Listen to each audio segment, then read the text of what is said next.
All right, numbers for March are in, and it shows that this market continues to roll on as we set even more records last month. This is Steve with the Malone Realty Group at eXp here in the Atlanta area. We're going to talk about the metro Atlanta area and the greater Atlanta MLS numbers coming March from April. So we got these numbers in, let them kind of marinate for a couple of days, be sure we had all the information. And so these are the numbers of where they sit right now. This is again March into April. This is last year, March into April is really that time frame where everything really accelerated. It was a crazy COVID market, but March and April it really accelerated and took off, and it's been running ever since. We had a little bit of a lull, maybe latter half of last year, but then once we got into January, February, it took off again. And so we're cranking right now. So here are the numbers. This is the greater Atlanta, metro Atlanta area. Okay. So price wise, where we finished last month is about 19.6%, the average price up from this time last year. So 19.6% across the metro Atlanta area. In some areas, a little higher than others. The number of homes available up a little bit, coming from where we saw from February to March, March and April, but it's still very near the bottom. So the numbers are up a little bit by about 5%. We need a lot more homes than that. But looking on the MLS last couple days and in this last week, as we had some buyers out there, it's starting to look like more homes are coming on the market, and some of the folks that we're getting under contract are not taking quite as long. So we're hoping that things are starting to alleviate a little bit, and I stress the little bit. It's still crazy out there right now. But these couple of records were set last month. The number of shows per listing, 17.4. Okay, so we had the number of homes that were on the market, again, slightly below where we were last March and April. Okay, we're at the record lows. But then the number of people looking at those homes were way up. The buyers are still there. Now, with the rates going up the way that they are, and as of this recording, we're recording this April 12th, 2022, the rates have now hit officially 5.25. Okay, they are continuing their march towards 6. Still thinking we're going to hit 6 by the end of the year, the way that everything's looking right now. So that being said, I think at some point the buyers are going to start to thin out. They're not doing it yet. 17.4 shows per listing, which means that's how many people are in every single listing on average. That's higher than any point last year, March and April, when it was super crazy. It was like in the upper 16s. It was never at 17.4. That's a record. All right. The other record was a percent of list price that homes were sold for last month. 102.5%. Way above last March and April. Way above anything that we've seen since the start of COVID. Way above anything that we've seen.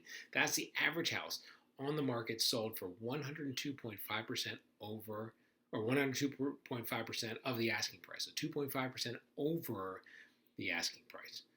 Crazy, crazy. Again, that's a record. So those are the two records that were set.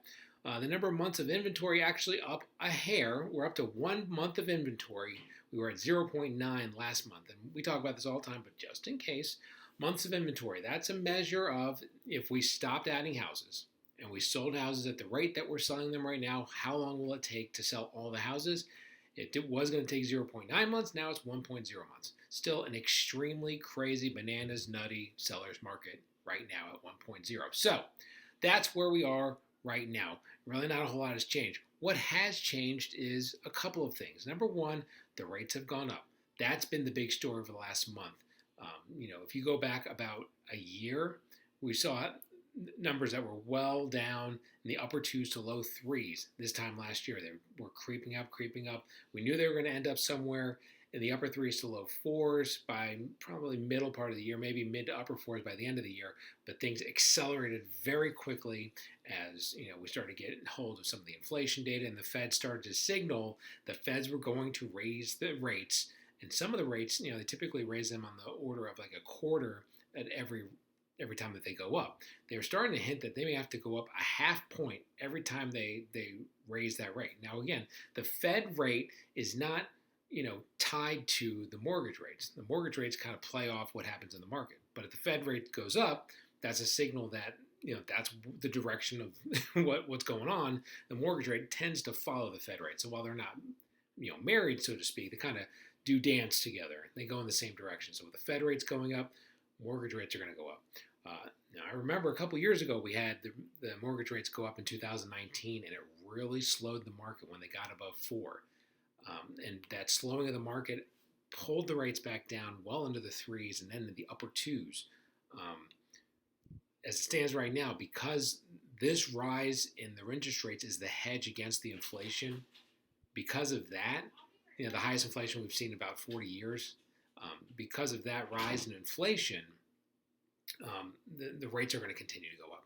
There's really no market forces that are going to pull them back down. Looking long term, maybe we start to see everything kind of flatline a little bit next year, maybe kind of come back down to near like 5-ish or whatever. Maybe they get back down to the threes in 2024, just in time for the presidential election. Kind of funny how that works out. So anyway, that's what's going on with the rates. So if you have not bought a house yet and you're thinking about it, the two things that we're watching are the rates and the prices. So the rates, they're going to go up. Prices, they're going to go up too.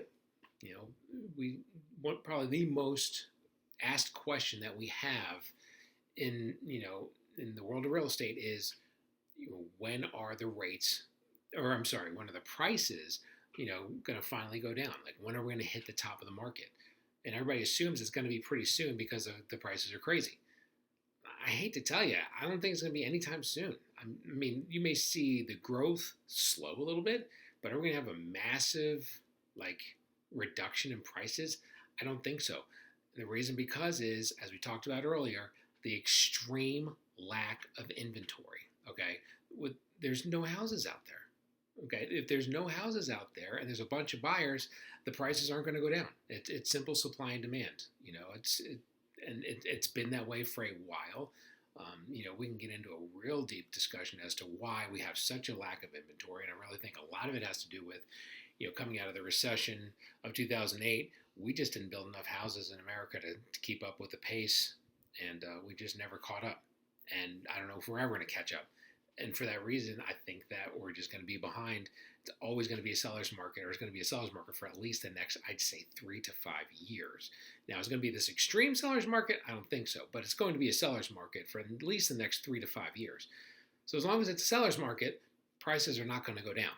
Okay, so we're not at the top of the market. So if you sell your house right now, you're going to turn in a year and look at your house, and the house will have gone up in value. Don't be surprised. The goal is to go and sell your house and buy something else. If you're going to move up, buy that will go up in value. Or you buy the next house, that will go up in value. But it's funny, I get calls from people I worked with, and they said, you sold my house last year, and the house, now a house is like way above what you sold it for. Like, they're almost kind of mad at me that I didn't get them enough, equity. And I told them, it's like, the house you bought went up even more than that. So, relax. Anyway, that's an aside. Sorry. Just kind of therapy right there. But I'm back. So that's where we are on the market right now. So I gave you the snapshot. The snapshot March coming into April is, at least we're not dropping in the number of homes on the market. We're coming up a little bit in the number of homes in the market. I think that's going to continue. The rates are going up.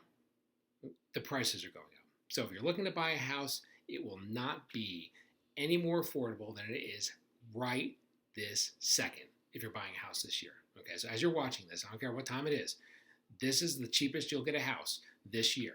In a couple years, the rates will go down, but the prices will continue to go up. They're going to continue to go up. It's going to be a long time. Okay, grab the piece of pie now.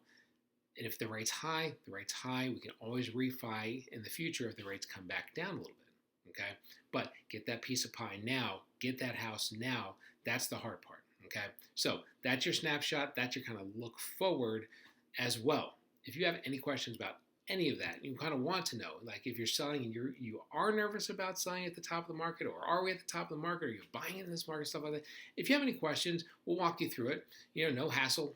We'll just talk real estate. 470-233-4409. Or you can email me. Emails below. This is Steve. This is your update, March into April. So your April real estate update as spring has sprung in the real estate market in Atlanta. Y'all take care. Have a good one. Bye.